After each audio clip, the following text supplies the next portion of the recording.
Her name's Butterball. She's still a little feisty. Mad. So I'm gonna let, she's like, where'd my eggs go?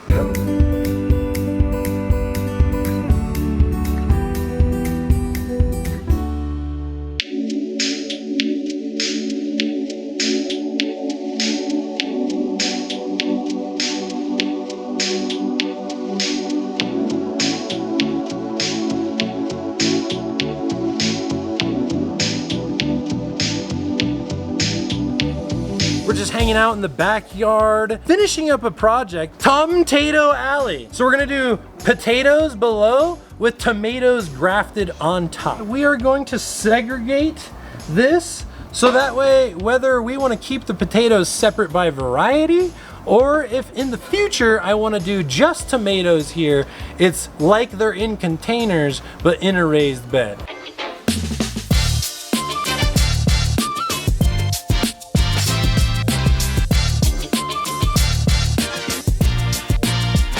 I'm a microbiologist by collegiate trade, and I got into sustainable soil sciences. Worked at a hydroponic store for a little while, just to kind of get the idea of what fertilizer products and stuff were out there. And then Tate walked in the door one day, the owner. We just started nerding out like crazy, and for like 3-4 hours we were just bombing stuff back at each other, you know what I mean? And a week later I quit my job and started working for him, and that was over 6 years ago at this point now. We are tackling another irrigation thing in the backyard farm today. We're getting a bunch of our soil put in. I just stubbed off this irrigation tube and I just have it capped really high so I don't get soil down in it. Once I have the soil in it, like so, this manifold over here is only going to be 2 hoses because it's a really skinny bed. It's going to be about 6 inches apart and it's going to go right down the middle of this bed.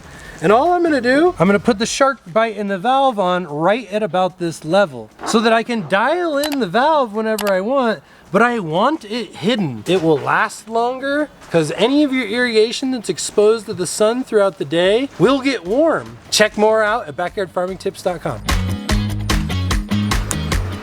Her name's Butterball. She's still a little feisty. So I'm gonna let, she's like, where'd my eggs go?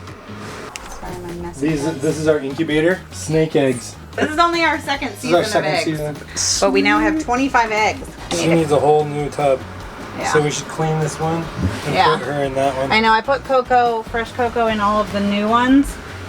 But I think almost all of the new ones had shed also. Every single one of these is a snake. Yeah. Really? We have like, what, 31? 31 snakes. Here we got the Empire Builder soil. I really like this soil. It's nice and double stage composted. It comes decently hydrated, so it makes your life a little easier upon throwing it in your bed and watering it in.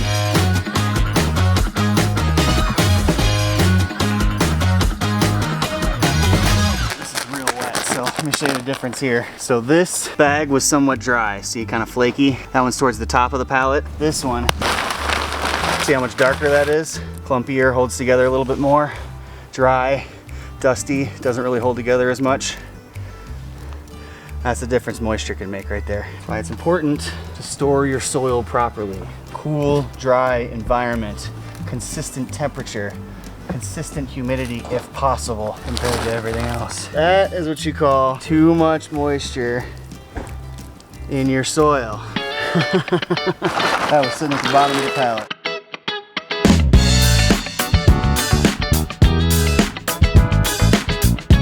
All right, so what we're doing now, I'm actually cutting some of this corrugated to make dividers for this bed over here. So this bed right over here is Tomato Alley, and I'm gonna do some potatoes, some tomatoes, maybe even the potato on bottom, tomato on top, tom-tato, which would be really fun because then you'd be able to get dual crop and it'd be awesome. For tomatoes, you really want individual containers. Having all of them in the same bed, they can end up getting root pathogens. With that being said, we're gonna put this corrugated in here, 22¼ inches. I'm gonna go 22¼ inches in this case because I want to kind of lightly tamp the corrugated against the other corrugated so that it has a very small amount of structural rigidity.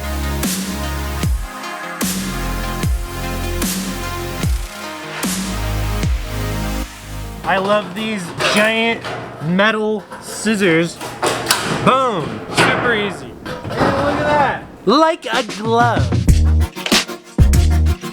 So let's plan on the plant being as wide as a normal tomato plant is, right? The root system wants to be equidistant to our upper level canopy, right? So Correct. I'm going more with vine style growing this year. you only need to branch out as far as the root system only needs to branch out horizontally as wide as the plant's going to branch out. So if it's going straight up, then the plant's going straight down. And divide it into 3. So let's see what that is. What's 51? 17.166. No wonder he's in sales. Gotta be good for something. 17, and look at that! It's basically at 17.166. That is the universe working a finer powered. This whole thing is gonna grow up and over, and it's gonna all be connected. What's your reasoning? What's your why behind all this? I love that question. Number one, hanging out and creating memories for my family. My kids actually understand where food comes from, but they understand building the beds, amending the soil. But then at the very end of it all, they get their fun, rewarding part, which is picking food that is mind-blowingly delicious. I have friends that have traveled the world and they had to come here to Broomfield, Colorado to get pineapple, mango, tomatoes. Also, building property value. I think that having a backyard farm not only feeds you, not only connects you, your friends, and your family, but also connects you back to the earth and back to reality.